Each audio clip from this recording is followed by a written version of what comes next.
రోజు నేను మీ అందరినీ ఒక ప్రశ్న అడగాలనుకుంటున్నాను. మనిషి గొప్పవాడిగా మారడానికి ఏమి కావాలి?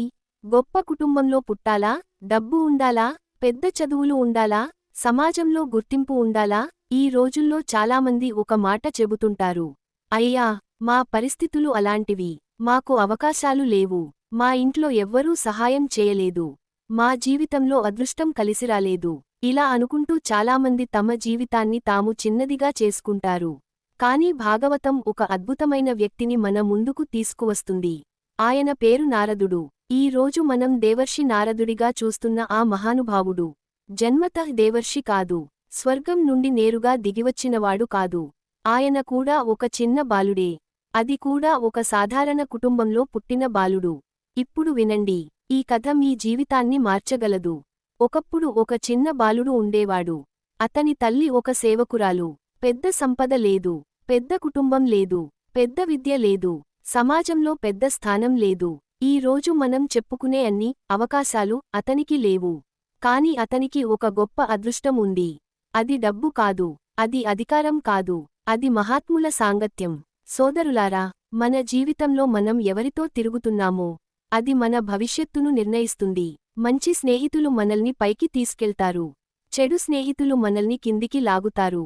ఇది నేటికీ నిజమే, ఎప్పటికీ నిజమే.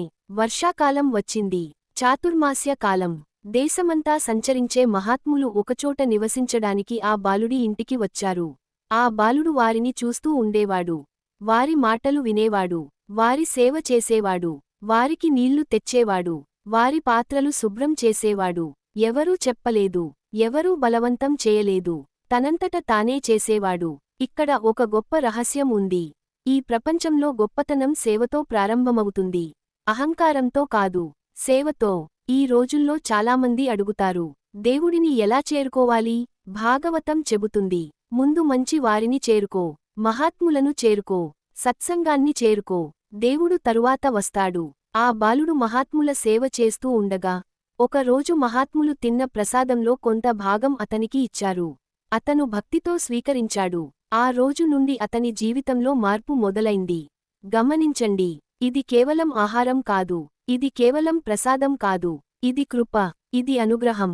మహాత్ముల మాటలు వింటూ, వారి సేవ చేస్తూ, వారి ప్రసాదం స్వీకరిస్తూ ఆ బాలుడి మనసులో భగవంతునిపై ప్రేమ పెరిగింది. సోదరులారా, ఈ రోజు సోషల్ మీడియా మన మనసును ఎటు తీసుకెళ్తుందో చూడండి. రోజుకు గంటలు గంటలు ఫోన్ చూస్తున్నాం. కానీ మనం వినే మాటలు మన మనసును పైకి తీసుకెళ్తున్నాయా, కిందికి లాగుతున్నాయా? ఇది మనం ఆలోచించాలి. ఆ బాలుడు మాత్రం మహాత్ముల మాటలు విన్నాడు.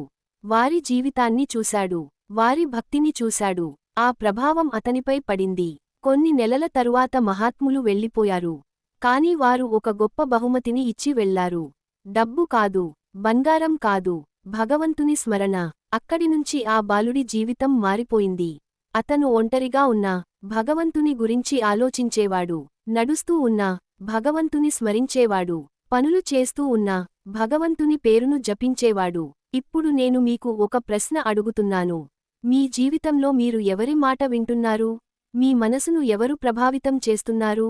మీ మొబైల్లోకి వస్తున్న విషయాలు మీ జీవితాన్ని ఎటు తీసుకెళ్తున్నాయి?